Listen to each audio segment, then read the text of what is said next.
Prepare అయ్యాను. So నా willingly లేకపోతే హృదయపూర్వకంగా నేను దేవుని యొక్క రాష్ట్రం గురించి నేర్చుకున్నాను, బాప్తిసం గురించి విన్నాను. సో బాప్తిసం ఎందుకు తీసుకోవాలో నాకు అర్థమైపోయింది కనుక నేను వస్తాను అనుకున్న వారికి బాప్తిసం ఇవ్వబడుతుంది. కాబట్టి మీరు బలవంతంగా ఎవరు కూడా ముందుకు రావడానికి వీల్లేదు. అర్థమైంది కదమ్మా మీకు? సో ఏ విషయమైనా, రక్షణ అయినా, బాప్తిసం, రొట్టెలు ఏదైనా కూడా ఎవరిని బలవంతంగా యేసుక్రీస్తు దగ్గరికి లాక్కొని రావడం అనేది మన ఉద్దేశం కాదు. యేసుక్రీస్తు కూడా అది చేయలేదు. అర్థమవుతుందా? కాబట్టి ఆ విషయం మీరు గుర్తుపెట్టుకోండి. సో దైవచిత్తం అయితే మధ్యాహ్నం మనం ఆ యొక్క చిన్న ప్రోగ్రాంలో మాట్లాడేసి మనం ముందుకు వెళ్దాం. సో ఈ కసంలో దయచేసి కొద్ది నిమిషాలు మీకు నేను కొన్ని మాటల ద్వారా వాక్యం చేత నేను మీతో మాట్లాడిన ఆశపడుతుంటున్నాను. ఎందుకంటే ఇది చివరి రోజు మనకి ఇంకా అంటే నాకు ఇక్కడ మీతో ఉండడము.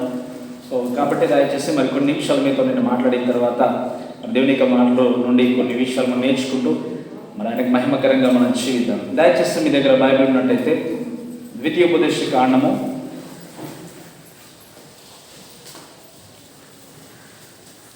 10వ అధ్యాయం 12వ వచనం చదవండి ఒకసారి. ద్వితీయోపదేశ కాండం 10వ అధ్యాయం 12వ వచనం. కాబట్టి ఇశ్రాయేలు నీ దేవుడైన యెహోవాకు భయపడి ఆయన మార్గములన్నిటిని నడుచుచు ఆయనను ప్రేమించి నీ దేవుడైన యెహోవాను నీ పూర్ణ మనసుతోనూ నీ పూర్ణాత్మతోనూ సేవించి నీ మేలు కొరకు నేను నీకు ఆజ్ఞాపించు యెహోవా ఆజ్ఞలను కట్టడలను అనుసరించి నడుచుకుంటున్న మాట కాక నీ దేవుడైన యెహోవా నిన్ను మరి ఏమి అడుగుచున్నాడు? చాలా దేవుడి మాటలు దీవించింది కాక అందరంతల్లో వచ్చినట్టుగా చిన్న ప్రార్థన చేద్దాం.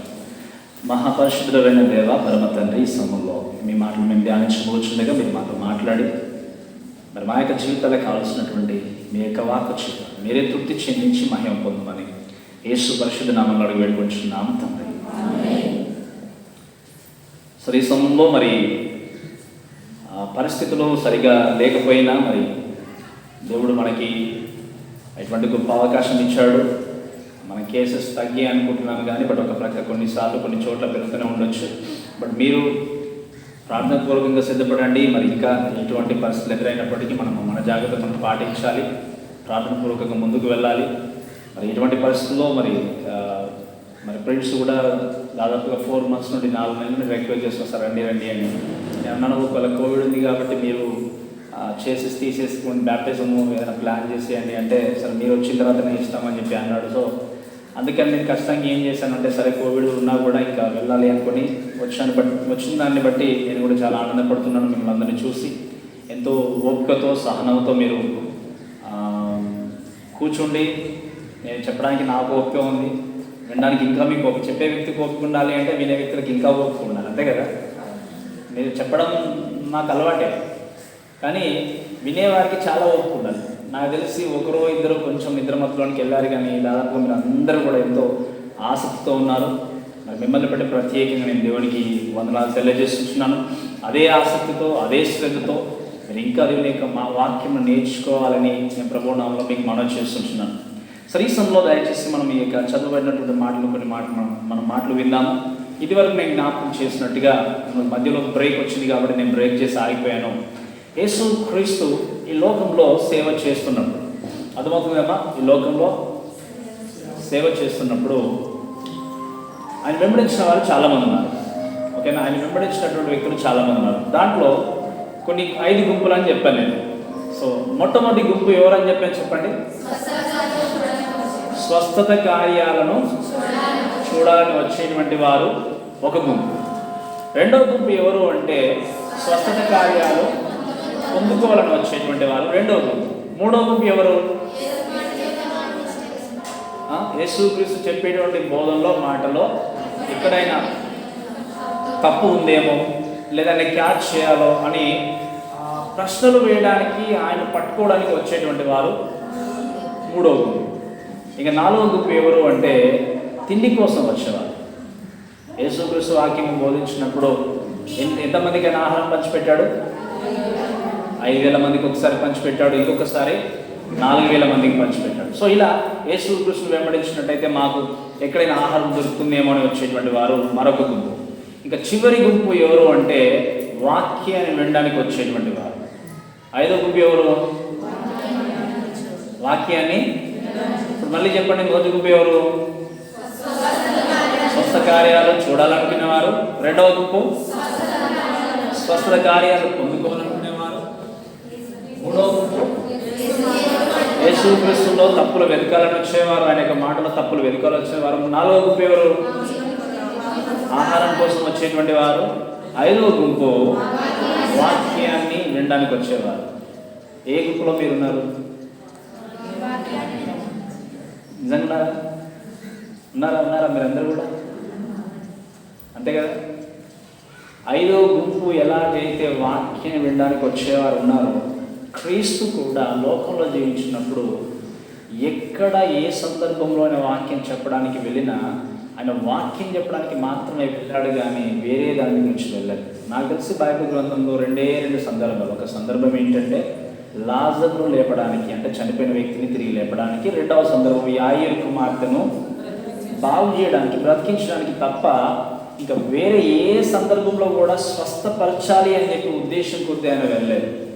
వాక్యం చెప్తున్నప్పుడు వాక్యం చెప్పడానికి వెళ్ళాడు. వాక్యం చెప్తున్నప్పుడు అక్కడికి ఎవరైనా వస్తే వాళ్ళని స్వస్థపరచాలి, కానీ ఫలాని ప్లేస్ మేము వెళ్ళి ఆ వ్యక్తిని స్వస్థపరచాలి, బాగు చేయాలి అని చెప్పేసి పరిగెత్తుకొని మాత్రం స్వస్థ కార్యం చేయడానికి వెళ్ళలేదు. కానీ ఈనాటి కాలంలో ఎంతోమంది సేవకులు స్వస్థల కోసం స్వస్థత పొందుకోవాలనుకుంటున్నారా, మా దగ్గరికి రండి, నేను ఎన్నో పెద్ద పెట్టేసుకొని అడ్వర్టైజ్మెంట్ ఇచ్చేసి పిలిచేవారు ఉన్నారు. దయచేసి అది సరైనటువంటి బోధ కాదు.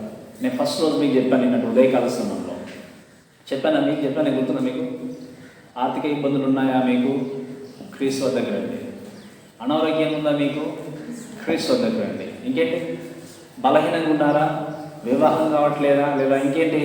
ఒక సంతానం లేదా ఆత్మహత్య చేసుకోవాలనిపిస్తుందా? ఇవన్నీ పెట్టేసుకుంటామంటారు. మీరు వినండి.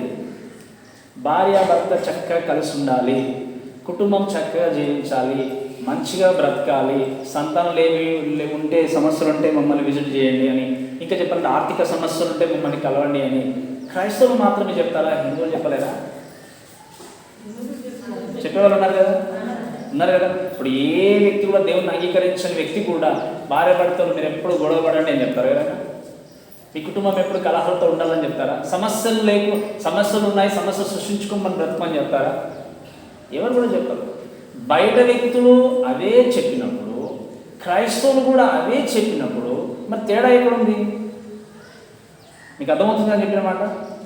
బయట ఉన్నటువంటి ఇప్పుడు షఫీ చూస్తాం మనం, ముస్లిం అయినా కదా, ఎంతోమందికి ఇన్స్పిరేషనల్ స్పీచ్ ఇస్తూ వాళ్ళు ఏం చేస్తున్నారు, మీరు ఆ జీవితంలో ఎదగలేకపోతున్నారు, ఆ విజయం కావాలా, మీకు ఇంకెన్నో ఉన్నాయి ఆయన టాపిక్స్, నాకు కరెక్ట్ గుర్తులేదు కానీ ఆయన మీ ఏమైనా జీవితంలో మీరు విజయాన్ని పొందుకోవడం ఎలా, లేకపోతే ఒక మంచి కెరియర్ బిల్డ్ చేసుకోవడం ఎలా, ఇలా ఎన్నో విధాలుగా నేర్పిస్తుంటాడు. మీరు ఆత్మహత్య చేసుకోకుండా లేకపోతే ఇన్స్పిరేషన్ అంటే ప్రేరణ కలిగించేటువంటి టాపిక్స్ తీసుకొని అన్నీ కూడా మనం ముందుకు తీసుకెళ్తాం. మరి ఆయనకి కొంతమంది క్రైస్తవ యొక్క సేవకులకు ఉన్న తేడా ఏంటి చెప్పండి. ఇప్పుడు మీకు అర్థమవుతుంది కదా. దాన్నే ఎథికల్ ప్రీచింగ్స్ అంటారు. ఎథికల్ ప్రీచింగ్స్ అంటే ఏంటంటే మీరు వినండి చాలా జాగ్రత్తగా. ఎలా బ్రతకాలి, ఎలా జీవించాలి, ఇది కాదు చెప్పడం, అది చెప్పకూడదు నేను చెప్పట్లేదు. కానీ దానికంటే ప్రాముఖ్యంగా ఒక నిజమైన కాపరి, నిజమైన సేవకుడు చేయాల్సిన పని ఏంటంటే వాక్యాన్ని నేర్పించాలి. వాక్యం నేర్పించినప్పుడు ఆటోమేటిక్గా నీ జీవితాన్ని కట్టుకుంటావు. నీ జీవితంలో మంచిగా బ్రతకాలని ఆలోచన చేస్తావు, చెడును అసహించుకుంటావు. పాపము చేయకుండా ఉండాలి అంటే హృదయంలో ఏముండాలి? వాక్యం ఉండాలి. దావీదు అన్నాడు కదా, నీరుతో నేను పాపం చేయకున్నట్టు నా హృదయంలో వాక్యము బోధింపబడుతుంది అని తెలిసినప్పుడు సరైన వాక్యం కోసం ఎంతమంది పరిగెత్తేవాళ్ళు ఉన్నారు. కానీ బోర్డ్స్ అన్ని చూసి స్వస్థ పొందుకోవాలనుకుంటున్నారా, ఆర్థిక ఇబ్బంది బయటపడాలనుకుంటున్నారా, సమస్యలు తొలగించుకోవాలనుకుంటున్నారంటే అక్కడికే పరిగెత్తే జనాలు ఎక్కువ. కాబట్టి మీరు గుర్తుపెట్టుకోండి, మనము ఏ మార్గంలో ఉన్నాము? ఇరుకు మార్గమా, విశాల మార్గమా? చెప్పండి, ఏ మార్గము? చాలామంది ఏమనుకుంటారంటే యేసుక్రీస్తును అంగీకరించిన తర్వాత ఇరుకు మార్గంలో ఉంటే త్రాగుడు మానేసేయాలి, ఇష్టం వచ్చినట్టు తిరగడం మానేసేయాలి, ఏ యొక్క చెడు మాటలు మాట్లాడకూడదు, అది అని చాలా రకంగా అనుకుంటారు. కాబట్టి క్రైస్తవులు జీవించడం చాలా కష్టమని అనుకుంటారు. మీకు ఒక విషయం చెప్తున్నాండి చాలా జాగ్రత్తగా. ఇరుకు మార్గంలో ప్రవేశించినటువంటి మనము ఆ మార్గంలో వెళుతూ ఉంటే మన మార్గాన్ని దేవుడు విశాలం చేస్తాడు. ఎంతమంది నమ్ముతారు ఈ మాట? నేను చెప్పిన కూడా మీకు అర్థమైంది కదా. ఇరుకు మార్గంలో మనం ప్రయాణం చేసి వెళ్తున్నప్పుడు ఆ మార్గంలో చక్కగా నీ జీవితాన్ని కొనసాగించి వెళ్ళినట్టయితే నీకు చాలా విశాలంగా కనిపిస్తుంది తోవ. ఆ మార్గం, ఆ త్రోవ అనేది చాలా విశాలంగా ఉంటుంది. కానీ దాన్ని నమ్మకంగా జీవించకుండా చాలా ఇరుకుగా ఉంది అనుకుంటే నువ్వు దాంట్లో బ్రతకలేవు. బయట లోకంలో చూస్తే ఎవరు అడిగే వాళ్ళని ఇష్టం జీవించని చెప్పి ఆలోచన చేసే వాళ్ళు ఉంటారు. బట్ మన ఇరుకు మార్గంలో ఉన్న మన పాత్రని, లేకపోతే మనకి మార్గాన్ని, మన త్రోవని విశాలంగా చేసేటువంటి దేవుడు మనతో ఉన్నాడు. కాబట్టి ఆ విషయం గుర్తుపెట్టుకొని వాక్యాన్ని వినడానికి మాత్రమే ప్రయత్నం చేయాలి, వాక్యం కోసం మాత్రమే ప్రాకులాడాలి. అందుకే యేసుక్రీస్తు ఎక్కడికి ఏ ప్లేస్కి వెళ్ళినా ఆయన చేసే విషయం ఏంటంటే సువార్తను బోధించాలి, వాక్యం నేర్పించాలి. అలా అని చెప్పి స్వస్థతలు ఉండకూడదా అంటే, స్వస్థతలు అంటే ఏంటి తెలుసా మీకు? ఏమనుకుంటారు స్వస్థతలు అంటే? ఏమనుకుంటారు చెప్పండి? కుంటివారు నడవడము, గుడ్డివారు బాగుపడేవి అనుకుంటాం. మీకు అనుకోకుండా బాగా కడుపు నొప్పి వచ్చింది అనుకోండి, స్టమక్ పెయిన్ వచ్చింది, ప్రార్థన చేసుకున్నారు, పడుకున్నారు, తగ్గిపోయింది. అది స్వస్థత కాదా? అవునా కదా? ఇప్పుడు మీకు అనుకోకుండా హ్యాండ్ బాగా పెయిన్ వస్తుంది, నొప్పి వస్తుంది, ప్రార్థన చేశారు, తగ్గిపోయింది. తలనొప్పి వచ్చింది, ప్రార్థన చేసుకున్నారు, తగ్గిపోయింది. అది స్వస్థత కాదా? ఇది స్వస్థత అయినప్పుడు అవి మాత్రమే స్వస్థ అని చెప్పేసి ఆలోచన చేసేవాళ్ళు చాలామంది జనాలు. నీ కడుపు నొప్పిని, నీ తలనొప్పిని తీసివేసినటువంటి దేవుడు నీకున్నటువంటి రోగాన్ని కూడా తీసివేయగలడు. షడ్రక్, మేషక్, అబేద్నెగో ఆ యొక్క ప్రతిమను పూజింపమని చెప్పినప్పుడు నెబుకద్నెజర్ రాజు తీసుకెళ్ళి ఎక్కడ పడేస్తాడో చెప్పండి వారిని? అగ్నిగుండంలో పడేసేదానికంటే ముందు ఒక మాట అంటారు వీళ్ళు, రాజా మా దేవుడు మమ్మల్ని రక్షించినా ఓకే, రక్షించకపోయినా పర్వాలేదు, కానీ మేము మాత్రం మా ప్రతిమకు, అది మన యొక్క డిసిజన్ కావాలి. మన చుట్టూ ఉన్న కరోనా మనకు వచ్చినా రాకపోయినా మన దేవుడు మన దేవుడే. మన జీవితంలో ఉన్నటువంటి సమస్య తొలగిపోయినా తొలగిపోకపోయినా ఆయన మన దేవుడే.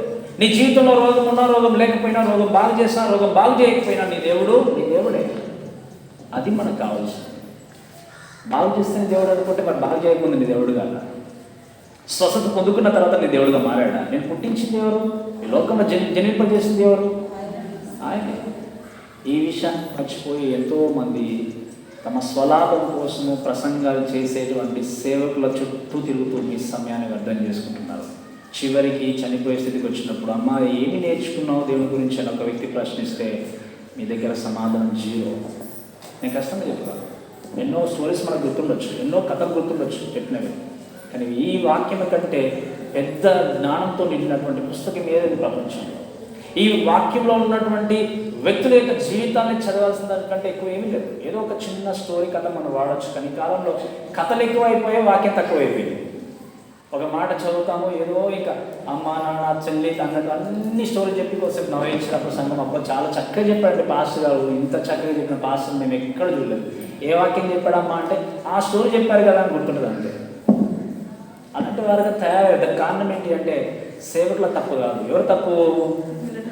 మీ తప్పు. వాక్యంలో ఏముంది? తమ స్వకీయ లాభం కోసం స్వార్థపూరితమైనటువంటి వారు ఏంది దురద చెవులు కలిగి ఏం చేస్తున్నారట? వారు తమకు నచ్చినటువంటి పాస్టర్స్ లేకపోతే సేవకులని, బోధకులను విశ్వాసం తయారు చేసుకుంటున్నారు. ఎందుకు? ఈయన చెప్తే చాలా హాయిగా ఉంటుందండి మాకు, ఈ పాస్టర్ గారు చెప్తే చాలా కఠినంగా ఉంటుంది, నా మాటలు కఠినంగా ఉంటాయి. ఎందుకు? ఈ చర్చ్ కాకపోతే ఇంకొక చర్చ్, ఇది కాకపోతే ఇంకొక పాస్టర్. బట్ దేవుడు మార్చుకోలేదు కదా, వేరే దేవుడు లేడు కదా. నేను సత్యంలోనికి నడిపించేటువంటి వ్యక్తి కోసం ప్రాకులాడాలి. సత్యము ఎప్పుడు కఠినంగానే ఉంటుంది, కానీ సత్యాన్ని నువ్వు హక్ చేసుకుంటే, సత్యాన్ని నువ్వు హత్తుకుంటే ఆ సత్యమే నేను జీవితాంతము ఒక నమ్మకం వ్యక్తి నిలబెడుతుంది. అది మనం గుర్తుపెట్టుకొని, నాకు చదువు రాదు అనే సమస్య కాదు. చదువు రాకపోయినా మనకు కొంచెం జ్ఞానవంతులంగా వాక్యం ఏముంది ఒక మాట, ఈ లోకంలో ఉన్నటువంటి జ్ఞానం యొక్క జ్ఞానం నిరర్ధకము చేయుటకు అజ్ఞానం దేవుడు ఏం చేశాడు? ఎన్నుకున్నాడు. ఈ లోకంలో, ఈ ఊరిలో మీకంటే ధనం ఉన్న వాళ్ళు ఉండొచ్చు, మీకంటే జ్ఞానం ఉన్న వాళ్ళు ఉండొచ్చు, మీకంటే అందంగా ఉన్న వాళ్ళు ఉండొచ్చు. ఎందుకు దేవుడు మిమ్మల్ని ఏర్పరచుకున్నాడు? మీరేమైనా గొప్పతనం ఉందండి, నాలో ఏమైనా గొప్పతనం ఉందని, అది ఆయన యొక్క ప్రేమ. మరి ఇంత ధన్యకరమైన జీవితాన్ని ఇచ్చినటువంటి దేవుని కొరకు, ఆయన సత్యమైన వాక్యం కొరకు జీవితాంతం మనం జీవించాలి. అర్థమైంది కదా మీకు? సో ఇక్కడ గమనించండి. సో ఎన్ని గుంపులు నేను చెప్పాను? ఫస్ట్ స్వస్థత కార్యాలు చూడాలనుకునేవారు, స్వస్థ కార్యాలు పొందుకున్నారనుకునేవారు, తర్వాత తప్పులు వెతకాలనుకునేవారు, భోజనం కొరకు పరిగెత్తుకుని వెళ్ళేవారు, 5వ వారు ఎవరు ఉంటే.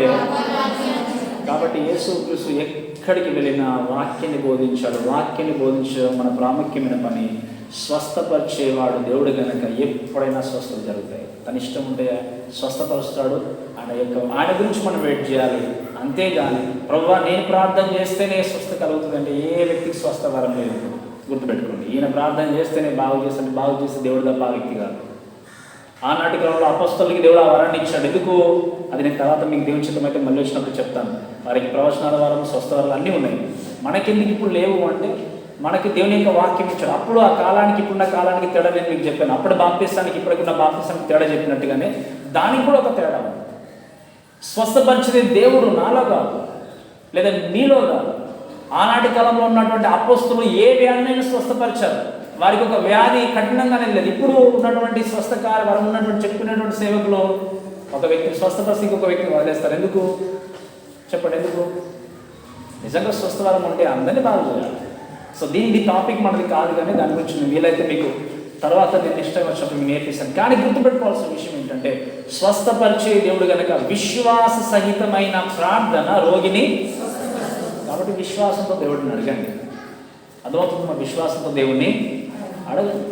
దేవుడు మనలో ఉన్న విశ్వాసం చూసి బాగు చేస్తాడు, అన్నీ మనకి ఇస్తాడు. కానీ మనం ఏదో కాదు. నీ విశ్వాసం నేను స్వస్థపరచడం. యేసుక్రీస్తు ఎంతో మందిని బాగు చేశాడు. స్వస్థపరిచిన తర్వాత ఏమన్నాడు? ఒకే మాట ఏమన్నాడు? నీ విశ్వాసమే. అంతే తప్ప నా విశ్వాసం అని చెప్పలేదు. నా గొప్పతనం దేవుడు చెప్పాడా? బట్ ఇప్పుడు ఉన్నటువంటి ఎంతోమంది, నేను అంటే వారి గురించి విమర్శించట్లేదు, వారి గురించి నేను మాట్లాడతాను. నేను చెప్పేది అందుకే నేను మాట చెప్తాను. ఏ వ్యక్తిని విమర్శించడం అనేది మన యొక్క పద్ధతి కాదు, మనకు అవసరం లేదు. కానీ మనకు వచ్చిన సమస్య ఏంటంటే వాక్యం విషయం మనం మాట్లాడుతున్నాం. సో అక్కడ ఎంతోమంది సేవకుల గురించి మనం విమర్శించేటువంటిది మన యొక్క ఇష్టం కాదు. కానీ ఎంతోమంది స్వస్థపరిచిన తర్వాత ఎంతోమంది చూపించుకుంటూ ప్రయత్నం చేస్తుంటే టెలివిజన్లో కానీ ఇక్కడ బట్ వాక్యం చూస్తే దేవుడు స్వస్థపరిచిన తర్వాత నువ్వు ఎక్కడికి వెళ్ళినా కూడా దీని గురించి చెప్పమని చెప్పాడు. దేవుడు చెప్పమని చెప్పాడు బహిరంగంగా. అన్నీ ఉల్టా జరుగుతుంది. కాబట్టి మీరు ఇవన్నీ కూడా దయచేసి దృష్టిలో పెట్టుకొని సత్యమైన వాక్యం నేర్చుకునే ప్రయత్నించాం. సో ఇక్కడ క్రైస్తవుడిగా మనం మార్చబడిన తర్వాత, లేదా యేసుక్రీస్తును అంగీకరించిన తర్వాత మన జీవితము దేవుణ్ణి సంతోషపెట్టే జీవితంగా ఉండాలి. ఇక్కడ వాక్యంలో గమనిస్తే మనం దేవుణ్ణి సంతోషపెట్టే జీవితాన్ని మనం కొనసాగిస్తున్నప్పుడు, లేదా కొనసాగించి ముందుకు వెళ్ళాలి అంటే దేవుణ్ణి ఏ విధంగా మనం సంతోషపరుస్తాం, లేదా దేవుడు మన నుండి ఏమి ఆశిస్తున్నాడు అనే విషయాన్ని నేను మీకు ఈరోజు నుంచి తెలియజేయాలని ఆశపడుతున్నాను. సో దేవుడు ఏ విధంగా మనం దేవుడిని సంతోషపరచగలం అంటే 12వ వచనం చూడండి, దయచేసి చదవండి మాట. 10వ అధ్యాయం 12వ వచనం. కాబట్టి ఇశ్రాయేలు దేవుడైన యెహోవాకు భయపడి ఆయన మార్గములన్నిటిలో నడుచుచు ఆయనను ప్రేమించు. చాలండి. ఇక్కడ దేవుడైన యెహోవాకు వినండి. ఫస్ట్ మొట్టమొదటి మాట ఏంటంటే నువ్వు దేవుడిని ఏ విధంగా సంతోషపరచగలవు అంటే దేవుడికి భయపడాలి. ఇప్పుడున్నటువంటి క్రైస్తవుల్లో చాలా మందికి భక్తి ఉంది కానీ దేవుని భయం లేదు. తేడా తెలుసా మీకు రెండుకి?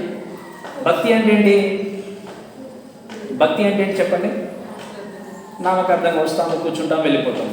భయం అనేది, భయముతో కూడినటువంటి భక్తి ఉన్నట్టయితే ఆ వ్యక్తి ఆశ్రయించబడతాడు. భయముతో ఉన్నటువంటి భక్తి అంటే ఏంటి?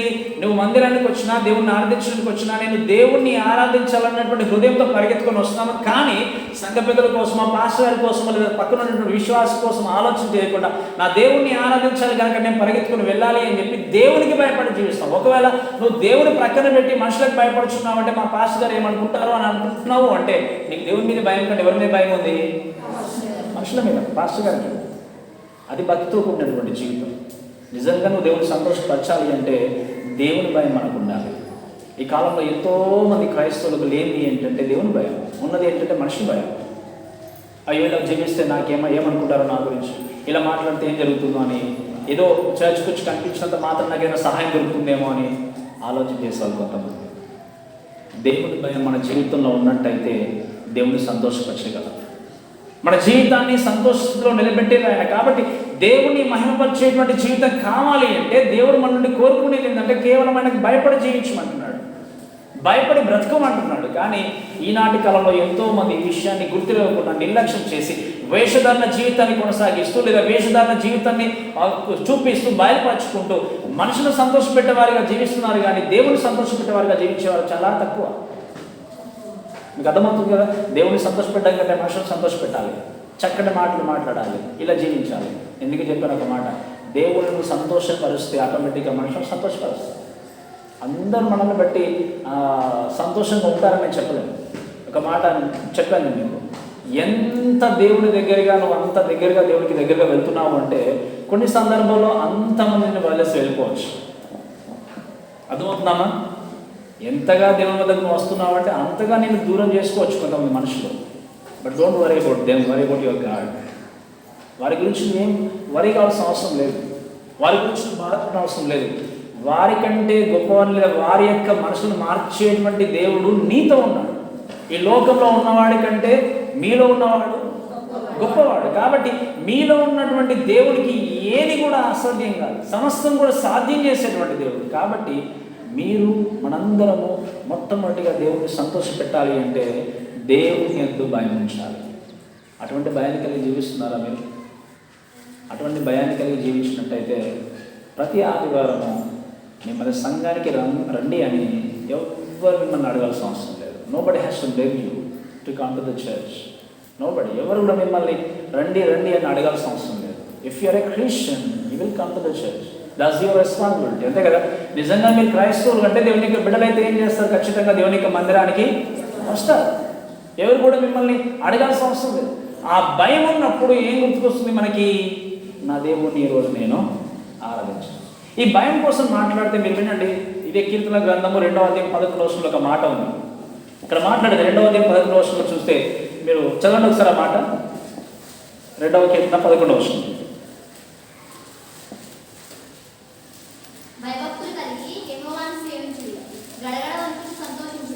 చదవండి, ఇక్కడ చూడండి. గడగడ వణుకుచు ఏం చేయాలి? భయభక్తులు కలిగి దేవుణ్ణి సేవించాలి. ఈ భయము ఇక్కడ రాయబడినటువంటి మాట, ఈ ద్వితీయోపదేశ కాండంలో రాయబడినటువంటి మాట ఏంటంటే, ఇది పాత నిబంధన అంతా కూడా హిబ్రూ భాషలో రాశారు, హెబ్రీ భాష. దీన్ని యారే అంటారు. యారే అంటే ఏంటంటే ఇది ఫియర్, లేకపోతే ఇంకా చెప్పాలంటే రెవరెన్షియల్ ఫియర్. అలానే గ్రీక్ భాషలో మనం దీన్ని చూస్తే మీకు అర్థం కావడానికి చెప్తున్నాను నేను, పారాబోలే అంటారు. దీని గురించి మాట్లాడితే ఓటీలో లేదా పాత నిబంధనలో దాదాపుగా 330 సార్లు రాయబడింది భయం అనే మాట. భయపడకు అనేటువంటి మాట బైబిల్ అంతా ఎన్నిసార్లు రాయబడింది? 366 సార్లు, అంతేనా? అంటే ఏంటి? ఒక్కొక్క రోజు మనం లెక్క చూసుకుంటూ మనం పెట్టుకుంటాం. అయితే భయము అనేటువంటి మాట 330 సార్లు కేవలం ఎక్కడ రాయబడింది?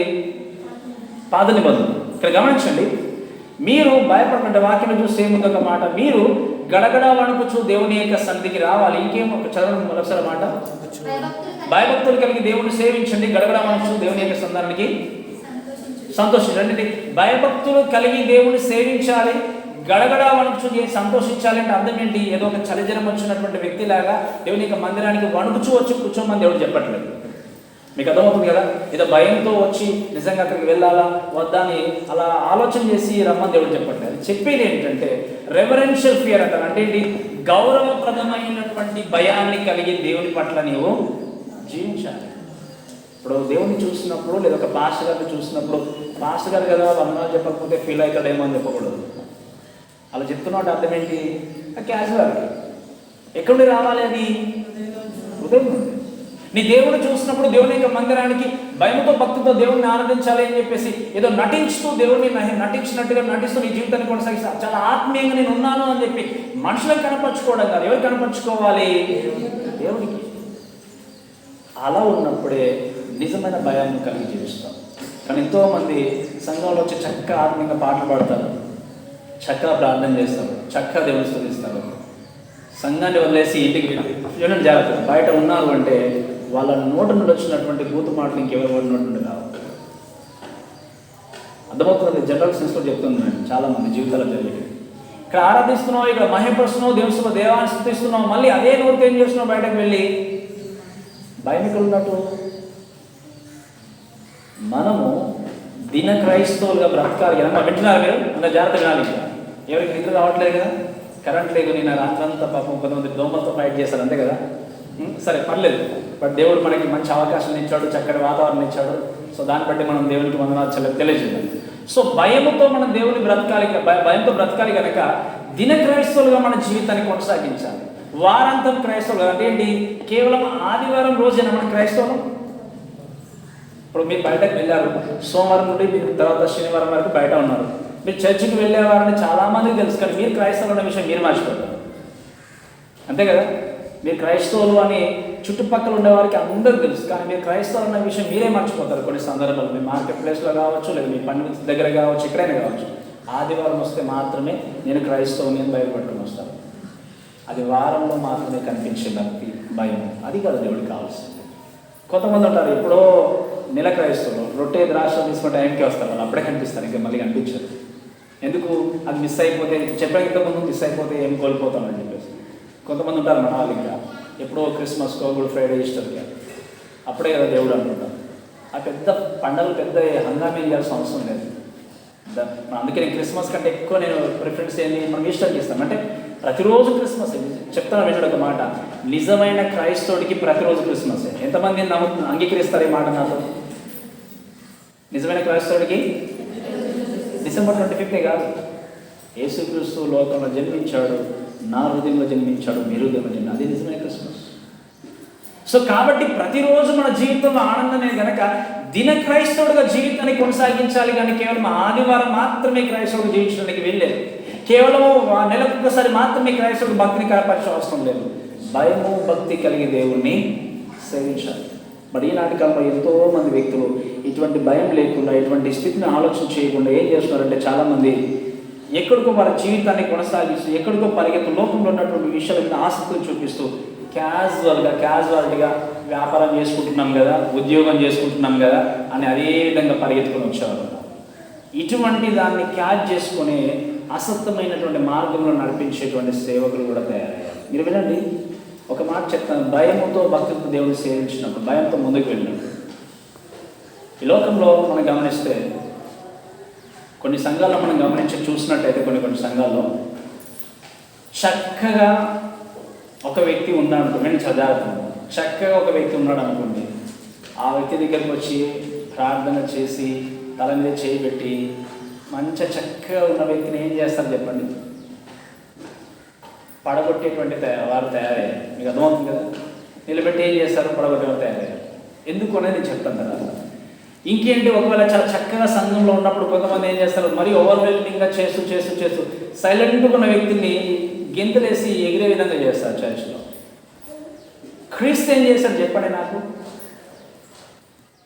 దయ్యాలు బట్టి బాగా గెంతులు వేస్తూ లేదా బాగా అరుస్తూ ఎగురుతూ జంపింగ్ చేస్తున్న వారిని దేవుడు ప్రార్థన చేసి అంటే లేదా వారిని స్వస్థపరిచి నిమ్మలం చేశారు వారి జీవితాన్ని. అలానే పడిపోయిన వ్యక్తిని దేవుడు ఏం చేశాడు? పైకి లేపాడు. ఇప్పుడున్న వారు ఏం చేస్తున్నారు? ఉల్టా చేస్తున్నారు. మీకు అర్థమవుతుంది చెప్పిన మాట? పడిపోయిన వ్యక్తిని దేవుడు లేపితే చక్కగా నిలబడ్డ వ్యక్తిని పడగొడుతున్నారు. అక్కడ గందరగోళంగా తన జీవితం ఉండి జంపింగ్ చేస్తూ ఉంటే ఆ వ్యక్తిని దేవుడు స్వస్థపరిచి బాగా చేస్తాడు. ఇప్పుడు చక్కగా కూర్చున్న వ్యక్తుల్ని చప్పలు కొట్టాలి, మనం ఎగరాలి అని చెప్పేసి ఎక్కడికో తీసుకెళ్తున్నారు. Church is not a worldly kind of entertainment kind of club. కానీ కొన్ని స్థితిలో కొన్ని సంఘాలుగా తయారయ్యాయి. అల్లరితో కూడినటువంటి ఆటపాటల పనికిలు. అందుకే మా చర్చ్లో నేను ఎక్కడైనా కూడా చెప్పాను, ఒక్కవేళ మీరు టీనేజ్ వయసుకి వచ్చారా అమ్మాయిలు, don't do any kind of stuff in the church అని చెప్పాను. ఒక ఏజ్కి వచ్చారా డ్యాన్స్ అవసరం లేదు, డ్యాన్స్తో ఉపయోగం లేదు. సండే స్కూల్లో ఉన్నారో చేశారు, okay, I think I don't know about them. But ఒక్క స్టేజ్కి వచ్చారంటే వీళ్ళు చేయాల్సిన అవసరం లేదు. స్కిట్ వేస్తారా, ఓకే.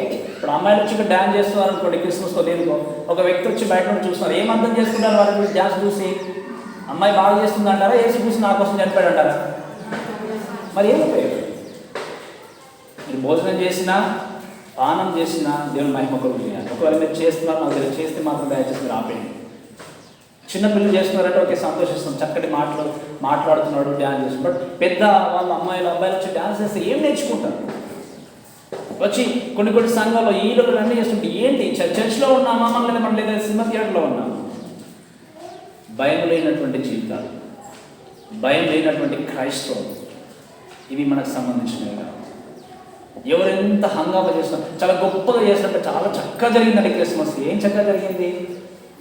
ఎంతో మంచి ప్రోగ్రామ్స్ వచ్చాయి, ఎంతో మంచి ఆనందం చేశారు. ఎక్కడన్నా దేవుడికి చోటు ఉంది అక్కడ? మీరే చెప్పండి. ఒక అమ్మాయి అబ్బాయి వచ్చి ఇక్కడ స్టేజ్ మీద డ్యాన్స్ చేస్తున్నారంటే మీరు హృదయపూర్వకంగా చెప్పగలరు, నిజంగా ఈరోజు నాకు దేవుడు నా కొరకు మరణించాడు, నేను పాపాన్ని ఒప్పుకుంటున్నాను అని చెప్పి మొక్కల మీద కూర్చొని ప్రార్థన చేస్తారు డ్యాన్స్ చూసి? చెప్పగలరా ఎవరైనా? మరి దేని దాని ఉద్దేశం ఏంటి? ఇంకా when there is no glory to God, should stop there. కాబట్టి ఈ విషయాల్లో మనం ఇవాళ కాకూడదు. మన జీవితం మారిపోయింది. లోకస్తులంగా మనం ఇంకా లోకానుసంగా బ్రతకడానికి వీల్లేదు. నీ జీవితం మారాలి, నీ హృదయం మారాలి, నీ జీవితంలో ఉన్నటువంటి ప్రతిదీ కూడా దేవుని కొరకు కనుక నీ మాట ద్వారా, నీ క్రియ ద్వారా, నీ నడవడిక ద్వారా ప్రతి విషయంలో కూడా దేవునికి భయంగా నువ్వు జీవించడానికి ప్రయత్నం చేయాలి. కాబట్టి ఎక్కడైనా మీరు ఇంకా అటువంటి అలవాట్లు కనుక మీరు ఉన్నట్టయితే దయచేసి మీరు మానేయండి. మీ జీవితం ఏది కాదు, ఎవరిది? దేవుడిది. మీరు విలువ పెట్టి కొనబడ్డారు. మిమ్మల్ని దేవుడు తన రక్తం కాచి కొనుక్కున్నాడు. ఈ జీవితం దేవుడిది, మనది కాదు. ఆయన మనల్ని కొనుక్కున్నటువంటి దేవుడు కనుక మనం ఆయన ఇష్టానుసారంగా జీవించాలి, ఆయన చెప్పినట్టు విధంగా మనం జీవించాలి. కాబట్టి అటువంటి భయం మనకు కావాలి. పర్లేదు కంటే కొన్నిసార్లు ఇన్వాల్వ్ అవుతే బాగుంటుంది అనుకోవచ్చు. బట్ మళ్ళీ చెప్పండి, మీ కాలేజ్లో కావచ్చు, మీ స్కూల్స్లో కావచ్చు, మీ పనిలో కావచ్చు, మీ ఉద్యోగాల్లో కావచ్చు, ఎక్కడ కూడా మీ మాట ద్వారా, క్రియ ద్వారా దేవునికి మహిమ తీసుకుని వచ్చే విధంగా జీవించాలి. కానీ దేవునికి మహిమ రాకుండా మీ జీవితాన్ని కొనసాగించదు. ఎందుకు? సండే రోజు చర్చ్లో మాత్రమే మీరు క్రైస్తవులు కాదు. మీ పనిలో మీరు క్రైస్తవులే, మీ ఉద్యోగంలో మీరు క్రైస్తవులే, మీ స్కూల్లో మీరు క్రైస్తవులే, మీ కాలేజెస్లో కూడా మీరు క్రైస్తవులే. అర్థమవుతుందా మీ అందరికీ? కాబట్టి నేను క్రీస్తు యొక్క బిడ్డను, క్రీస్తు రక్తంలో కడగబడినటువంటి వ్యక్తిని అని చెప్పి చాలా కేర్ఫుల్గా మన జీవితాన్ని ముందుకు కొనసాగించాలి. బాధ పెట్టినా పర్లేదు, లేదా మనల్ని ఎవరైనా హెల్ప్ చేసినా పర్లేదు. నా friends, don't worry about them, worry about God, think about your God. దేవుని గురించి మనం ఆలోచన చేయాలి. ఎందుకంటే నిన్ను విలువ పెట్టి కొన్నింది ఆయన మాత్రమే. ఇంకొక మాట చెప్తాను, మనం చాలా జాగ్రత్తగా. మనం చేసే ప్రతి పనిని బట్టి ఎదుటి వ్యక్తులు చాలాసార్లు తీర్పు తీర్చవచ్చు. నువ్వు ఇలా చేస్తున్నావు, అలా చేస్తున్నావు అని చెప్పేసి నీ క్రియలు బాగలేవు కాబట్టి నువ్వు పాల్పొందులు పొందుకోవాలి, లేదా ఇలా చేయాలి, అలా చేయాలనే వాళ్ళు. ఒక వ్యక్తి అన్నాడు, ఫ్రెండ్స్ కూడా తెలుసు అనుకుంటాను, సార్ నేను సినిమా థియేటర్కి వెళ్ళాను సార్ సినిమా చూడడానికి. ఎందుకు వెళ్ళాలి అన్నాడు. అని అడిగినప్పుడు నేను చెప్పిన మాట ఏంటంటే, మామూలుగా సినిమా మధ్యలో బ్రేక్ వస్తుంది కదా, మధ్యలో సినిమా మధ్యలో ఆ ఇంటర్వెల్ టైంలో సువార్త చెప్పడానికి వెళ్ళాను సార్ అన్నాడు. మీకు అర్థమైంది కదా, దేనికోసం వెళ్ళాడట ఆయన సినిమా చూడడానికి థియేటర్కి? సువార్త ప్రకటించడానికి. ఇటువంటి మహానుభావులు కూడా ఉంటారు. అర్థమవుతుంది కదా మీకు? త్రాగే వ్యక్తులు ఆయన బాగు చేసి దేవుని సన్నిధికి నువ్వు తీసుకొని రావాలి అంటే నువ్వు త్రాగాల్సిన అవసరం లేదు. అమ్మ నేను చెప్పిన అర్థమవుతుందా మీకు? నువ్వు ఒక వ్యక్తి తాగుబోతును మార్చాలంటే నువ్వు తాగాల్సిన అవసరం లేదు. ఒక స్మోక్ చేస్తున్నటువంటి వ్యక్తిని మార్చాలంటే నువ్వు స్మోక్ చేయాల్సిన అవసరం లేదు. నీ బౌండరీ నీదే. కొంతమంది ఫ్రెండ్స్ ఫోర్స్ చేయొచ్చు, ఇలా చేయకపోతే ఎలా, నువ్వు తప్పకుండా మాతో ఉండాలంటే నీ బౌండరీ నీదే. You can put your boundary they. దాన్ని దాటి వెళ్ళడానికి వీల్లేదు. ఎందుకంటే నువ్వు రక్తంలో, దేవుని యొక్క రక్తంలో కడగబడినటువంటి. ఈ విషయాన్ని ఆలోచన చేసి దేవునికి నా జీవితాన్ని నేను మహిమకరంగా నిలబెట్టుకుంటున్నానా లేదా, భయాన్ని కలిగి బ్రతుకుతున్నానా లేదా అని మీరు హృదయపూర్వకంగా ఆరాధించాలి దేవుని. నేను చిన్న ఉన్నప్పుడు మీరు కూడా చూస్తుంటారంట, ఈ పొలంలో చాలా మట్టుకు నాటు వేస్తూ వెళ్తున్నప్పుడు కొంతమంది ఆడవాళ్ళు ఎక్కువ పాటలు నేను వినేది అంటే యేసుక్రీస్తు దేవుని గురించినటువంటి పాటలు వినేవాడిని చాలా. అప్పుడేంటి, పుస్తకం లేకుండా ఒక్కొక్కరు 10-15 చరణాల పాటలు పాడేవాళ్ళు. ఇప్పుడు పుస్తకం లేకుండా, బుక్ లేకుండా కనీసం ఒక పాటలు మనం పాడలేము. అంటే ఎక్కడికి వెళ్తుంది మన భక్తి? అమ్మ వింటున్నారు కదా, ఎక్కడ వెళ్తుంది మన జీవితము? నిజంగా నేను అనుకునేవాడిని చిన్నప్పుడు సండే స్కూల్లో ఉన్నప్పుడు కొంతమంది పాటలు పాడుతుంటే ఎప్పుడు ఆపేస్తారు వీళ్ళు అనుకునేవాడిని. నేను పాడుతూనే ఉండేవారు. ఒక పాట ఇంకా గుర్తున్నాను, నజరేతు పట్టణంలో ఒక పాట పాడేవారు, 15 చరణాలు ఉండేవి. ఆ పాడుతూనే ఉంటే ఎప్పుడు ఆపేస్తారు అనుకునేవాడిని. ఇప్పుడు ఎవరైనా నాకు చదువు ఎక్కడ వస్తుంది అంటే నాకు సింపుల్ ఒక రీజన్ చెప్తాను. దేవుని సేవించాలంటే చదువుతో పని, దేవుని సేవించాలి అంటే వేరే దాంతో పని. దేవుని సేవించాలి, దేవుని ఆరాధించాలంటే మన హృదయాన్ని దేవునికి ఇచ్చేస్తాం, హృదయపూర్వకంగా దేవుని ఆరాధించాలి. ఇది ప్రాముఖ్యమైన విషయం. కాబట్టి దేవుని యందు భయాన్ని కలిగి ఉండి, భక్తిని కలిగి ఉండి ఆయన మహిమపరిచే విధంగా జీవించినప్పుడే ఆయన సంతోషపరచగలరు. కాబట్టి సెకండ్ థింగ్ చూద్దాం ఏంటంటే, ఇంకొక మాట చదవండి దయచేసి. 12వ 12వ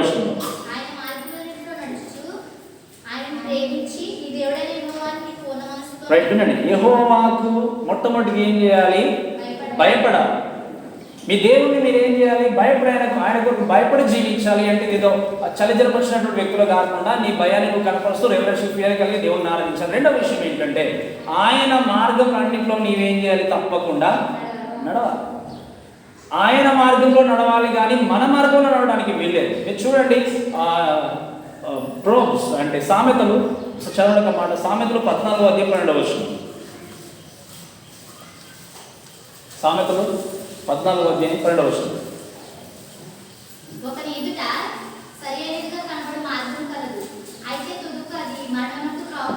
వినండి చాలా జాగ్రత్త. ఒకని ఎదుట సరైనదిగా కనబడు మార్గము కలదు కానీ తుదకు దాదాపు 3 సార్లు మాట రాయబడింది సామెత గ్రంథంలో. ఒకని ఎదుట చక్కని మార్గము కనిపిస్తుంది కానీ తుదకు అది ఎక్కడికి దారితీస్తుంది? మరణానికి. అంటే ఏంటి? ఈ మార్గము సరిగా ఉంది, నేను దీంట్లో వెళ్తానని చెప్పేసి మనకు కనిపించేటువంటి ఊహ ప్రకారంగా లేదా తలంపును బట్టి కనిపించేటువంటి దాన్ని చూసి మనం ఏం చేస్తాము? ఒక నిర్ణయం తీసుకొని పరిగెత్తాం, కానీ దాని చివరికి అంతం ఎలా ఉందో మనకు తెలియదు. బట్ దాని అంతము, దాని ఏంటేంటో తెలిసినటువంటి దేవుని చేతిలో మన జీవితాన్ని పెట్టి ఆయన మార్గంలో నడవడం అనేది చాలా ప్రాముఖ్యమైనది. సో ఎలా దేవుని మహిమపరచగలవు, దేవునికి సంతోషంగా ఎలా నువ్వు సంతోషపరచగలవు అంటే మొట్టమొదటిగా దేవునికి భయపడి జీవించాలి. రెండో విషయం ఏంటంటే ఆయన మార్గంలో తప్పకుండా నువ్వేం చేయాలి? నడవాలి. మనకు కనిపించేటువంటి మార్గాన్ని చూసి ఒక నిర్ణయం తీసుకొని పరిగెత్తడం కాదు, లేదా మనకు నచ్చిన విధంగా మన మార్గాన్ని ఏర్పాటు చేసుకొని ముందుకు వెళ్ళడం కాదు. ఒక చక్కటి మాట ఉంది, మీరు ఎవరికైనా వేరే దేవుడిని అంగీకరించినటువంటి సహోదరులతో కూడా మీరు మాట్లాడవచ్చు. ఇర్మియా గ్రంథం 6వ అధ్యాయం 16వ వచనంలో ఒక మాట ఏముంది అంటే, విచ్చిమైన జాగ్రత్తగా ఒక వ్యక్తి అంటాడు, దేవుడు అంటాడు, మీరు మార్గంలో నిలిచి చూడుడి, నిలిచి చూసినప్పుడు మీకు ఏ మార్గంలో వెళితే మేలు కలుగుతుందో ఆ మార్గాన్ని వింటున్నారా, విచారించి తెలుసుకొని ఆ మార్గంలో వెళ్ళండి, అప్పుడు మీకు నెమ్మది కలుగుతుంది అన్నాడు. అంటే అర్థం ఏంటి? దేవుని వద్దకు వచ్చే టైంలో మీరు మా నాన్న మా అమ్మ ఏ దేవుణ్ణి ఆరాధించారు, మా తాతలు ఏ దేవుణ్ణి ఆరాధించారు, వాళ్ళ తాతలు ఏ విధంగా ఆరాధించారు, ఇలా అన్నీ మీరు విచారణ చేయండి, తప్పులేదు, ఎంక్వైరీ చేయండి. అన్ని విచారణ చేసి ఏ దారిలో నేను వెళితే నాకు మేలు కలుగుతుంది, సమాధానం కలుగుతుంది అని చెప్పి మనం ఏం చేయాలి? ఆ దారిలో నడవాలి. అంటే అర్థమేంటి? నాకు వీళ్ళు చూపించినటువంటి మార్గం ఇదే కదా అని చెప్పేసి దాంట్లో ఉండడానికి చూడకుండా, దాంట్లో నిలబడి చూడకుండా, నీ స్వంత జ్ఞానంతో నిర్ణయాలు తీసుకోకుండా ప్రభు మీ మార్గంలో నడిచే విధంగా నాకు సహకరించండి ప్రభు ప్రార్థించాలి. ఎందుకంటే దేవుడు అన్నాడు, నేనే మార్గమును సత్యమును జీవమును, నా ద్వారా తప్ప తండ్రి యొద్దకు. So without him you cannot get into heaven. దేవుడు లేకుండా, యేసుక్రీస్తు లేకుండా నీ స్వంత మార్గాల ద్వారా దేవుని చేరుకోవడము అసాధ్యం.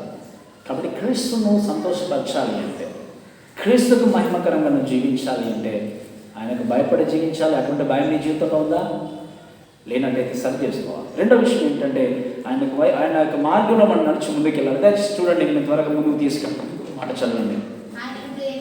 ఆయన ఏం చేయాలి? 3వ మాట, మొట్టమొదటిగా ఆయనకు భయపడాలి. 2వ మాట ఆయన మార్గంలో నడవాలి. 3వ మాట ఏంటి?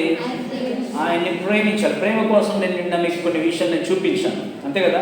ప్రేమ గురించి మాట్లాడినప్పుడు ఈ ప్రేమ అనేది దేవుడు మనల్ని ప్రేమించుకున్న తర్వాత 1 యోహాను పత్రికలో మొదట దేవుడు మనల్ని ప్రేమించాడు గనకనే మనం ఆయన ప్రేమిస్తున్నాం.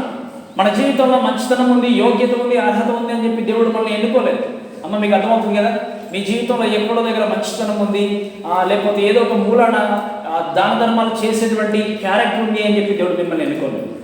కొంతమంది అనుకుంటారు, బాగా దాన ధర్మాలు చేస్తే, మంచి మాటలు మాట్లాడితే, ఎవరిని నొప్పించకుండా జీవిస్తే దేవుడు తొందరగా నన్ను పరలోకం తీసుకెళ్తారు అనుకుంటారు కొంతమంది. బట్ నీ యొక్క క్రియలను చూసి దేవుడు నేను ఎన్నుకోలేదు, నీ యొక్క మంచితనాన్ని చూసి దేవుడు ఎన్నుకోలేదు. వాక్యంలో ఒక మాట ఏమిటి అంటే, మీ మంచి క్రియలు మురికి గుడ్డలు ఉన్నాయన్నమాట. అంటే మురికి బట్టలు ఉన్నాయి. మురికి బట్టలు ఎవరు వేసుకోవడానికి ఇష్టపడదు కదా? ఒకరోజు వేసుకుంటేనే చాలా కష్టం, ఇక తప్పదు కాబట్టి 2 రోజులు వేసుకుంటారు. అంతకంటే ఎక్కువైతే కష్టం. ఇంకా మురికి గుడ్డల్లాగా ఉన్నాయంటే అర్థం ఏంటి? మీ మంచి క్రియలన్నీ మురికి గుడ్డల్లాగా ఉన్నాయంటే దేనికి పనికి రామన్నాడు దేవుడు డైరెక్ట్గా. మన మంచితనము, మన జీవితంలో ఉన్నటువంటి లేకపోతే క్రియలు కావచ్చు, లేదా దాన ధర్మాలు చేసేటువంటి గుణం కావచ్చు, ఇవన్నీ చూసుకొని దేవుడు నేను చూజ్ చేసుకోవాలి. దేవుడు నేను ఎన్నుకోలేదు.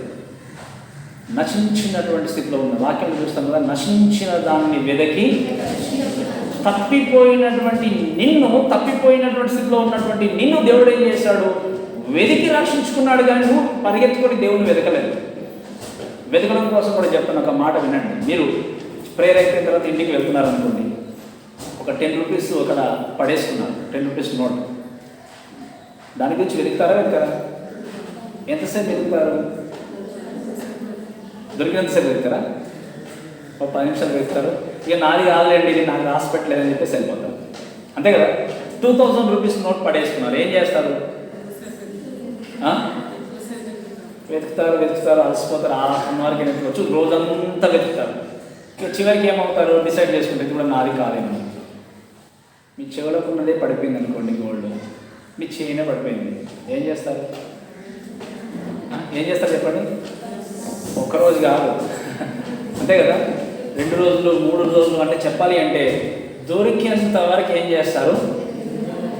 అది వెతకడం అంటే. మీ జీవితంలో కూడా దేవుడు మనల్ని వెతికి రక్షించుకున్నప్పుడు పరలోక సంబంధం విషయాన్ని కూడా వెతకడం అంటే వెంబడించాలి. జస్ట్ దేవా మిమ్మల్ని అంగీకరించాను, మీ కొరకు జీవిస్తున్నాను, ఆమెన్ అని పారిపోవడం కాదు. దాని వెనుక దేవుడు చేసేటువంటి విషయాలు గుర్తుపెట్టుకొని పరలోక సంబంధమైన విషయాల మీద ఆసక్తిని కలిగి వెలుగుచూ వెంబడించాలి అంటే దాన్ని కొనసాగించాలి, దాని వెనకాల పరిగెత్తాలి. అక్కడ ఆగిపోవడానికి కాదు. అక్కడ ఆగిపోతున్నాం అంటే నీ ఆత్మీయ జీవితం కూడా అక్కడ ఆగిపోతున్నట్లే. బట్ చాలామంది ఈ విషయాన్ని గురించి అర్థం చేసుకోకుండా అక్కడ ఆగిపోయిన వాళ్ళు చాలామంది ఉన్నారు. సో దేవుడు నన్ను ప్రేమించాడు, నిన్ను ప్రేమించాడు కనుక అటువంటి ప్రేమను కలిగి నీవు నేను జీవించినప్పుడు మనందరం కూడా ఏం చేస్తాము అంటే దేవుని కొరకు బ్రతుకుతాం. దేవుని కొరకు మనం జీవించాలి అంటే మన జీవితంలో ఏం చేయాలి? ఎన్ని కష్టాలు వచ్చినా, ఎన్ని శ్రమలు వచ్చినా, ఎన్ని శోధనలు వచ్చినా కూడా దేవుని మీద మనం భారం వేసి భయపడకుండా మనం చేయాల్సిన విషయం ఏంటంటే మనం ముందుకు సాగాలి. దేవుని ప్రేమిస్తూ ముందుకు వెళ్ళాలి. అలా వెళ్ళినప్పుడే నీ జీవితంలో దేవుడిని సంతోషపరచగలవు, దేవుని కొరకు బ్రతకగలవు. కాబట్టి ఏ విధంగా నీ దేవుణ్ణి ప్రేమిస్తున్నావు అనేది అర్థం చేసుకోవాలి. మొట్టమొదటిగా దేవుని యొక్క వాక్యం చూస్తాం. మొదటి ఆజ్ఞ ఏమి ఇచ్చాడు అంటే కృత నిబంధనలో మొదటి ఆజ్ఞ ఏంటి చెప్పండి? 2 ఆజ్ఞలు ఇచ్చాడు మనకి. మొట్టమొదటి ఆజ్ఞ ఏంటి చెప్పడం? అమ్మాయి నిద్రపోదు, కొద్దిసేపు ముగిచ్చేస్తాను. ఓకేనా? వినండి, వెనుకున్న వాళ్ళు. ఓకేనా? గోడ మనకు చాలా చక్కగా హెల్ప్ చేస్తుంది, అంతే కదా చాలామంది. రైట్, వినండి. మొట్టమొదటి ఆజ్ఞ ఏంటి చెప్పండి? నీ పూర్ణాత్మతో, నీ పూర్ణ మనసుతో, నీ పూర్ణ శక్తితో నీ దేవుడనే యెహోవాను ప్రేమించాలి. అంటే అర్థం ఏంటి? నీకున్నటువంటి శక్తిని అంతా ఉపయోగించుకొని ఇంకా పూర్తిగా నీ దేవునికి ఏం చేశారు? స్థానాన్ని ఇచ్చేశారు. ఫుల్ మూన్ డే మనం చూస్తాము. మనం ఏమంటాం? పౌర్ణమి అంటాం. పౌర్ణమి రోజు చంద్రుడు ఎలా ఉంటాడు చెప్పండి? నిండుగా ఉంటాయి. ఇక్కడ ఖాళీ కనిపిస్తుంది, మనకు కనిపించదు. పూర్తి స్థానాన్ని ఎవరికి ఇచ్చేసేయాలి మనము? ప్రభా ఇది హాఫ్ ప్లేస్ మీకు, హాఫ్ ప్లేస్ నాకు అని చెప్పి మనం డిసైడ్ చేయించడానికి వీల్లేదు. పూర్ణ హృదయంతో, పూర్ణాత్మతో, పూర్ణ శక్తితో, పూర్ణ బలంతో నీ దేవుడని యెహోవాను ఏం చేయాలి? ప్రేమించాలి. అది దేవుడు మనకి ఇచ్చినటువంటి ఆజ్ఞ. సలహా ఇవ్వలేదు దేవుడు. ఏం చెప్పాడు? ఆజ్ఞ. అది ఆజ్ఞను కొనసాగించినప్పుడు దేవుడు మనం ఏం చేస్తామో మహిమపరుస్తాం. అలానే నిన్ను వల్ల నీ పొరుగువాన్ని ప్రేమించమన్నాడు, 2వ ఆజ్ఞ కదా. దాని అర్థం ఏంటి చెప్పండి నాకు దయచేసి మీరు? నిన్ను వల్ల నీ పొరుగువాన్ని ప్రేమించడం అంటే ఏంటి? నిన్ను వల్ల నీ పొరుగువాన్ని ప్రేమించడం అంటే ఏంటి? ఆ మాటలోనే ఉంది అర్థం. ఇప్పుడు మీరు బాగలేరు అనుకోండి చూడడానికి, పక్క వాళ్ళకి బాగలేదు, బట్ మీకు బాగానే ఉంటుంది, అంతే కదా. చూడడానికి మీ ముఖం బాగలేదు అనుకోండి, మీరు అందరికంటే కొంచెం అందవికారంగా ఉన్నాను అనుకుంటున్నారు అనుకోండి. ఈయన అందంగా లేదు, ఈయన అందంగా లేడు అనుకుని అందరూ నన్ను బాగా హేళనిస్తున్నారు అనుకోవచ్చు. మీరు ఎంత అందరి దృష్టిలో అందంగా లేరు, మీ ముఖం అంతా వికారంగా ఉందని అందరూ మిమ్మల్ని అన్నా కూడా మీరు అద్దము దగ్గరికి వెళ్ళి ఏం చేస్తారు చెప్పండి? నేను ప్రపంచంలో అందరికంటే అనుకుంటారు అనుకోరు చెప్పండి. ఎవరైనా మీ ముఖాన్ని చూసి తిట్టుకున్నారు ఎప్పుడైనా? బాగాలేదు తిట్టుకున్నారా మీరు? కలర్ బాగలేకపోయినా, ముఖం సరిగా లేకపోయినా, ఏది బాగాలేకపోయినా ఎప్పుడైనా తిట్టుకున్నారా మీరు? ఒక్కసారి అనుకోవచ్చు. బట్ ఎప్పుడైనా ఏమనుకుంటారు? చాలా అందంగా ఉన్నాను అనుకున్నారు కాబట్టి మీరేం చేస్తారు? మీ దేహానికి ప్రాధాన్యత ఇచ్చి చక్కగా ఉంటారు. బాగలేదు అని చెప్పి స్నానం చేయకుండా ఏం చేయకుండా వదిలేస్తారు మీ దేహాన్ని. ఎందుకు? బాగాలేకపోయినా ప్రజలు మిమ్మల్ని అన్నా కూడా, పక్కవారు మిమ్మల్ని హేళన చేసినా కూడా మీరు మీ దేహాన్ని ఏం చేస్తారు? ప్రేమించుకున్నారు. మిమ్మల్ని మీరు ప్రేమిస్తారు. మిమ్మల్ని మీరు ఎంతగా ప్రేమిస్తున్నారో ఎదుటి వ్యక్తిని ప్రేమించడం కూడా నిన్ను వల్ల పొరుగువాన్ని అంటే క్లియర్గా చెప్పాలంటే నిన్ను నీవు ఎంతగా ప్రేమించుకుంటున్నావో ఎదుటి వ్యక్తిని కూడా అంతగా ప్రేమించడమే నిన్ను వల్ల నీ పొరుగువాన్ని. అది దేవుడిచ్చినటువంటి నిజమైన ఆజ్ఞ. అది కొనసాగించడం చాలా కష్టం, కానీ అసాధ్యం మాత్రము కాదు. చాలా కష్టం. అలా ఎలా చేస్తామండి? మనం ప్రేమించుకున్నంత వ్యక్తిని ప్రేమిస్తామా అంటాం. కానీ దేవుడు ఇచ్చింది అదే ఆజ్ఞ. పాటించడానికి ప్రయత్నం చేయాలి, కొనసాగించడానికి ప్రయత్నం చేయాలి.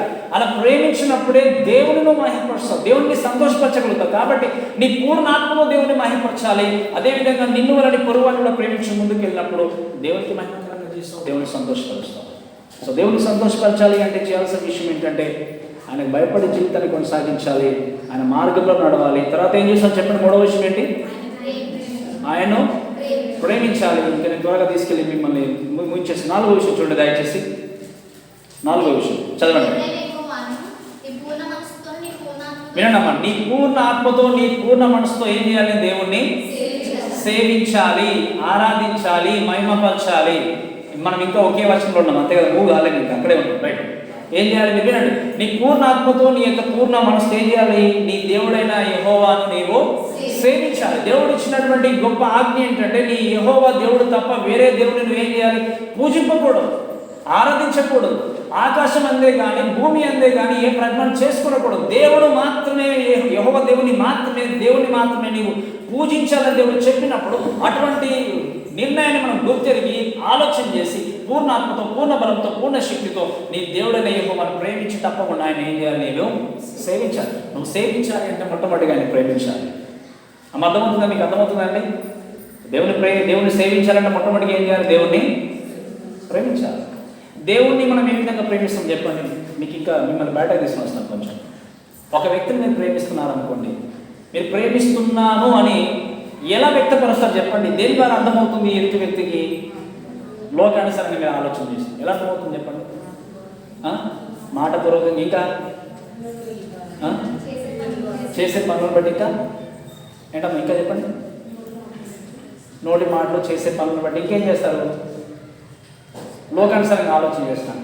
ఒక వ్యక్తికి ప్రేమను చూపించాలన్న భార్య భర్తలైనా కావచ్చు, ఎవరైనా కావచ్చు, ప్రేమ వ్యక్తపరచాలంటే ఏం చేస్తారు?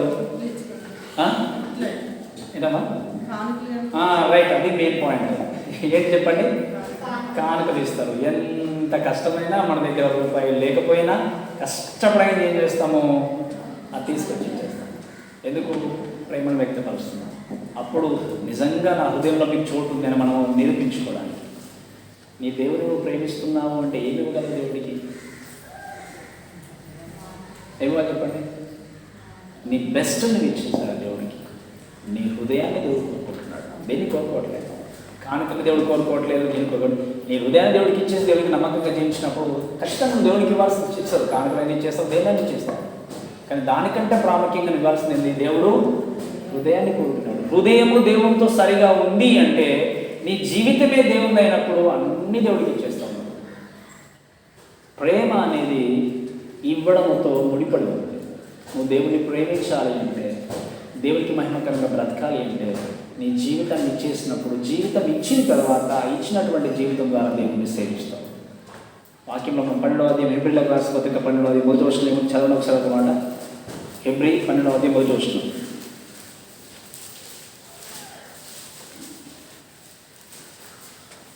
ఇంత గొప్ప సాక్షి సమూహము వలె మనల్ని ఆదరించినందున మనం కూడా ప్రతి వారం సులువుగా చుక్కలు పెట్టి పాపం విడిచిపెట్టి విశ్వాసం. సరే, రోమీలకు రాసిన పత్రిక 12వ అధ్యాయం 1వ వచనం చదవండి.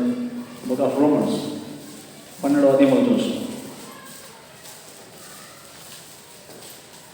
కాబట్టి సహోదరులారా, పరిశుద్ధము దేవునికి అనుకూలమైన సజీవ యాగంగా మీ శరీరములను ఆయనకు సమర్పించుకొనుడని. సరే, మరి వినండి, వింటున్నారు కదా మీరు ఇంకా? సరే, మనం ఆల్మోస్ట్ ముగింపులోకి వచ్చేసాము. కాబట్టి సహోదరులారా ఏమన్నాడు అక్కడ ఆయన? పరిశుద్ధమును దేవునికి అనుకూలమైన సజీవ యాగముగా మీ యొక్క శరీరాలను దేవునికి.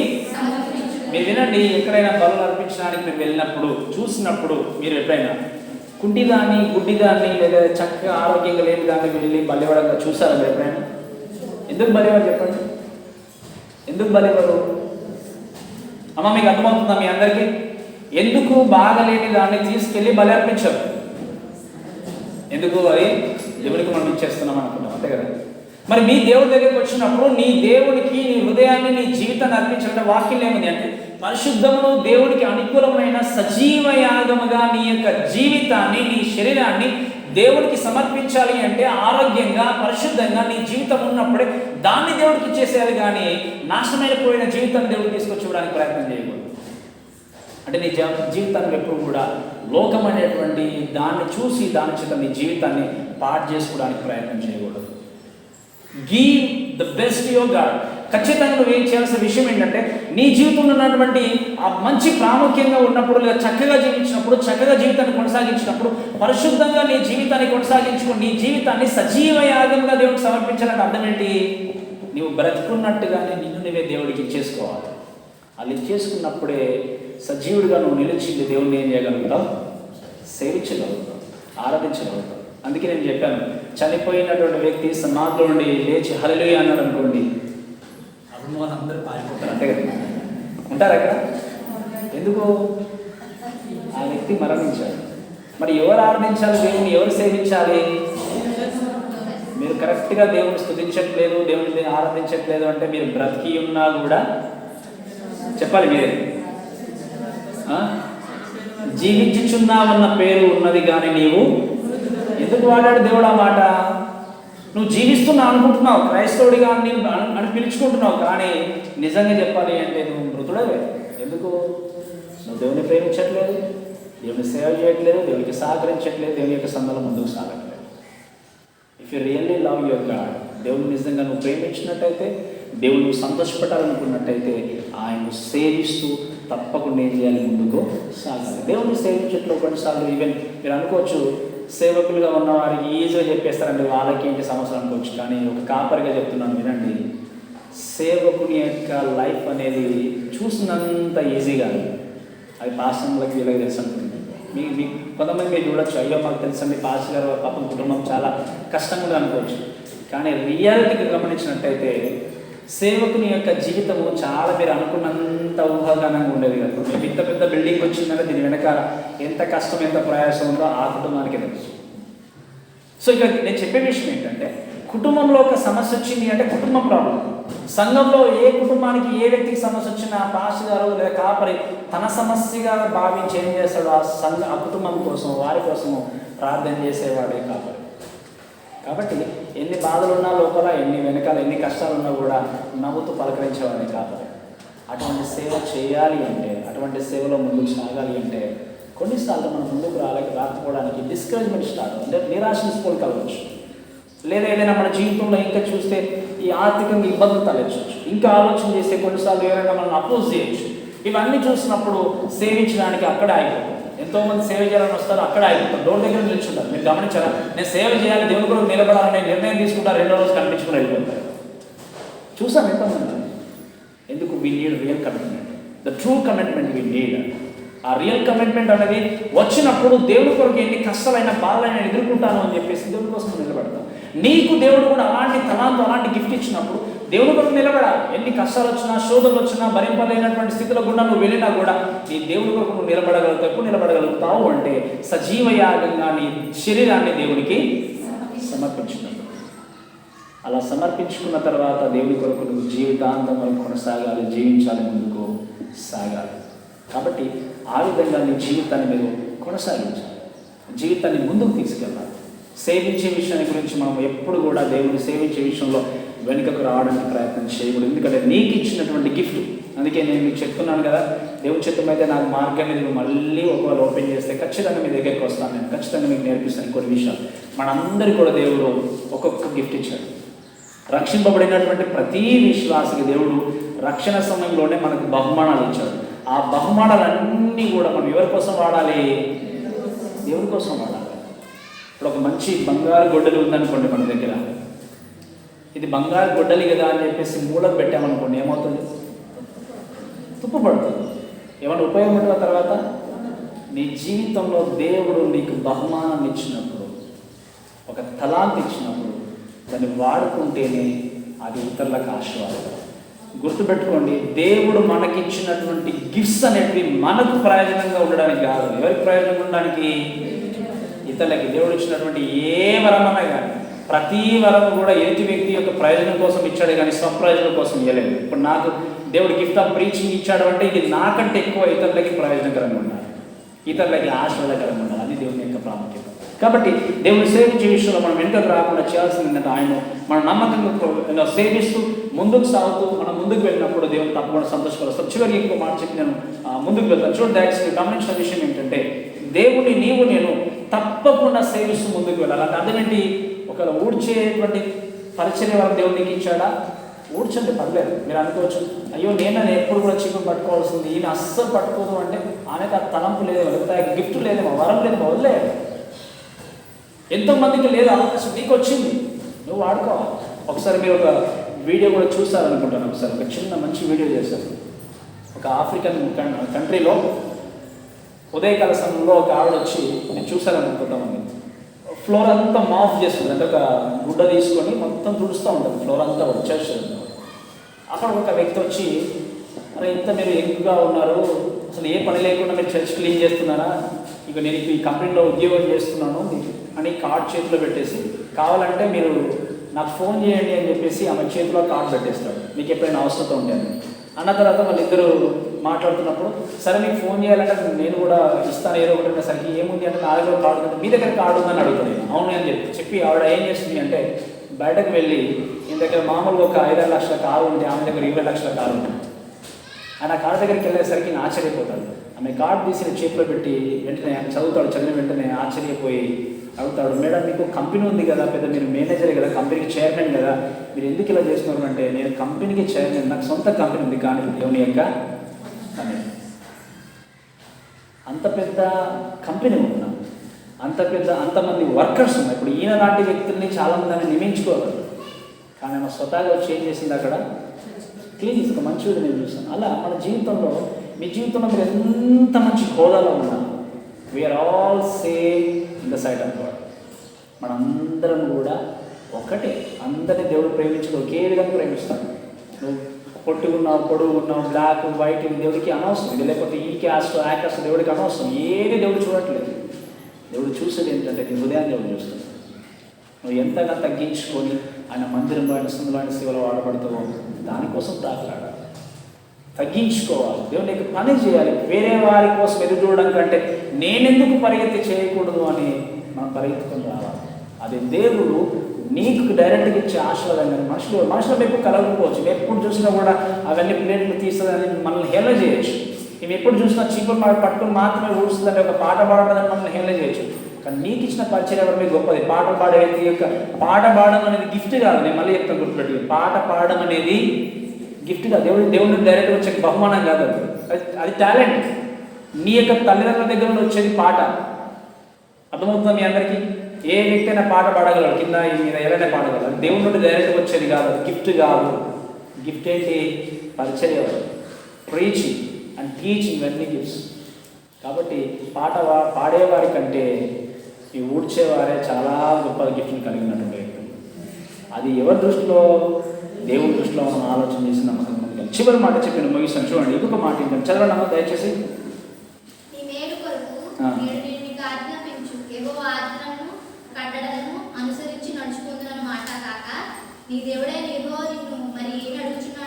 వినండి, ఇక్కడ దయచేసి గమనించినట్టయితే ఆయన అన్నాడు చివరిగా మళ్ళీ, దేవుడిని యెహోవాకు భయపడి ఆయన మార్గంలో నడుచు, ఆయన ప్రేమించి దేవుడిని యెహోవాను పూర్ణ మనసుతో పూర్ణ ఆత్మతో సేవించి నీ మేలు కొరకు నేను నీకు ఆజ్ఞాపించి యెహోవా ఆజ్ఞలు కట్టలను అనుసరించి నడుచుకున్న మాట కాక నీ దేవుడనే యెహోవా మరి నిన్ను అంటే ఏంటి? We should obey to his word. చివరికి ఏంటి? నీ దేవుని యొక్క మాటలకి ఆజ్ఞలకి ఏం చేయాలి? విధేయత చూపించాలి. సో దేవుని ఏ విధంగా మనం సంతోషపరచగలము, దేవుడికి ఏ విధంగా మనం మహిమకరంగా జీవించగలము అంటే మొట్టమొదటి ఏం చెప్పండి అమ్మా? దేవునికి భయపడే జీవితాన్ని కొనసాగించాలి. దేవునికి భయపడాలి. రెండవ విషయం ఏంటి? ఆయన మార్గంలో నడవాలి. మూడవ విషయం ఏంటి? ఆయనను మనం పూర్ణ ఆత్మతో పూర్ణ హృదయంతో ప్రేమించాలి. నాలుగోది ఏంటి? ఆయన పూర్ణ మనసుతో పూర్ణ ఆత్మతో మనం ఏం చేయాలి? సేవించాలి. చివరిగా ఏంటి? ఇంకా ఆయన యొక్క